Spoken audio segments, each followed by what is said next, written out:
পর যথাযথ তদন্তের দাবিতে দ্বিতীয়বার পুলিশ কমিশনারকে চিঠি দিতে চলেছেন সনিকার বাবা বিজয় সিং। বিক্রম সনিকার গাড়ি দুর্ঘটনার পর কেটে গেছে 1 মাসেরও বেশি সময়। প্রথমে অভিনেতা বিক্রমের বিরুদ্ধে 304A জামিনযোগ্য ধারায় মামলা করে টালিগঞ্জ থানা। পরে সমালোচনার পর অজামিনযোগ্য 304 ধারায় বিক্রমের বিরুদ্ধে পুলিশ নতুন মামলা রুজু করলে আশার আলো দেখে সনিকার পরিবার। কিন্তু এরপর বিক্রমও হাইকোর্টে আগাম জামিনের আবেদন করেছেন। এখন সনিকার পরিবার মনে করছে যথেষ্ট প্রমাণ থাকা সত্ত্বেও পুলিশ বিক্রমকে গ্রেপ্তার করছে না।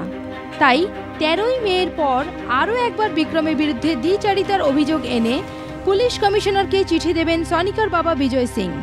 তাদের দাবি, গাড়ি দুর্ঘটনায় সনিকার মৃত্যুর দায় এড়াতে বিক্রম সনিকার সঙ্গে নিজের ঘনিষ্ঠ সম্পর্কের কথা বলে ক্যামেরার সামনে কান্নাকাটি করছেন।